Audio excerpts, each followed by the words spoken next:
Hell Husbands, Chapter 4, The Zombie Song. Trigger warnings, death by gunshot. Alastor snuggled closer to Vincent. It had now been a couple of months since that night when Vincent had come to save him. Their bond had grown stronger since then, and they were practically inseparable outside of work now, and fluctuated between whose place to go to.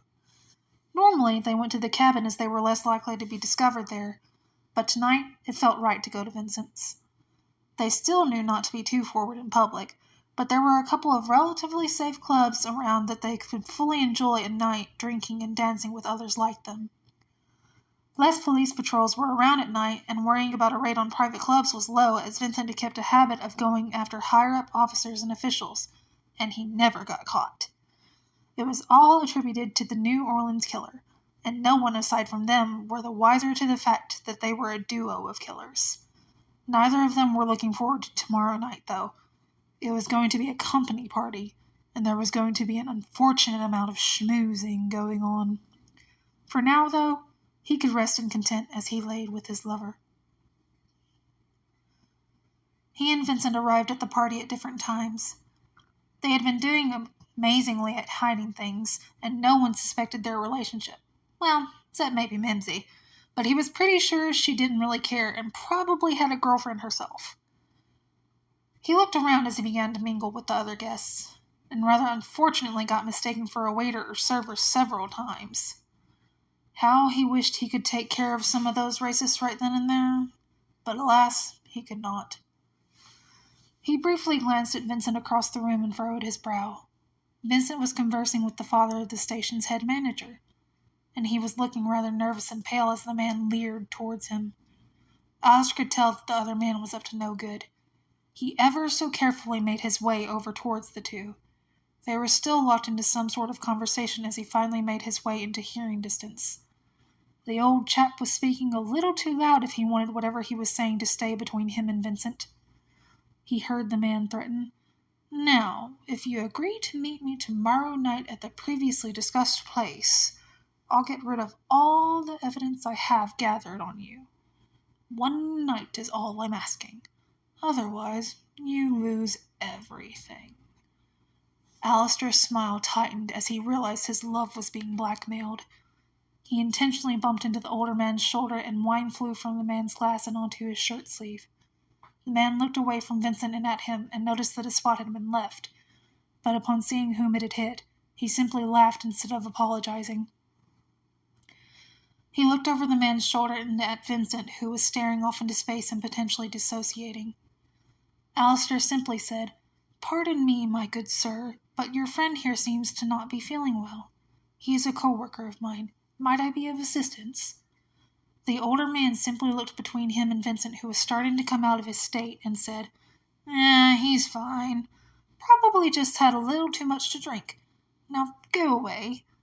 Your kind ought not to be welcome in this establishment." Alastor simply spared one more glance at Vincent, who was now aware enough to notice he was there. He responded, "I bid you adieu. Pardon my intrusion." He continued to walk around the party, ever so subtly glancing back at Vincent. Vincent's smile remained more strained than usual, even as he was able to talk to more people at the party.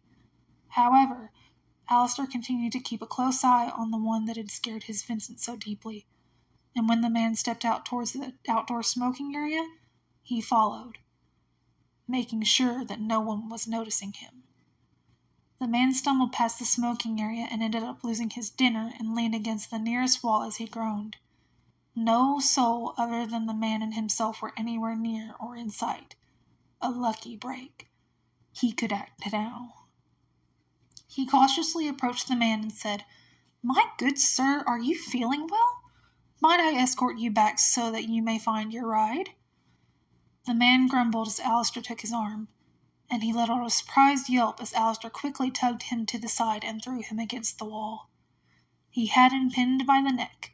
He'd have to act fairly quickly to ensure that no one got the hankering for a smoke or anything outside. The man's eyes were wide with fear and more awake with comprehension as Alastor began to strangle him. It took a pathetically short amount of time before the man succumbed and passed out. Luckily for Alastor, the party was in a location on the edges of the bayou so that the party members could watch the moonlight hit the beautiful bayou waters. He dragged the man away from the venue and towards the trees. He knew the bayou like the back of his hand and easily crept further and further inward as he dragged the dead man away. They may find the tracks later, but he doubted they'd connect them to him if they did end up finding the body after all. And who would suspect a man like him to be strong enough to strangle a well-bodied white man to death anyway? Plus, his shoes were made to mimic deer tracks, so it was highly unlikely for his prints to be recognized. He continued onward. He got pretty deep into the bayou where he knew the gators would be and kicked the man's corpse into the water. He stood back and watched as the corpse was completely torn apart. He straightened his jacket and headed towards the venue again. He'd already been gone for an unfortunate amount of time, but hopefully nothing would be found out or connected to him. He normally didn't act so reckless, but they had threatened his Vincent, tried to proposition him via blackmail, and he couldn't abide by that. Absolutely no one was allowed to threaten his Vincent. He wasn't far from the disposal site when he heard some rustling. He paid it no mind as he was likely to have just been hearing some sort of animal. However, he was startled as he heard a hound bray nearby. Poachers. It was just the time for poachers to be out. And he was in an area he didn't usually tread in, and his shoes were those which made deer tracks. He was being tracked by a poacher. He cursed slowly as he continued onward in a quicker manner.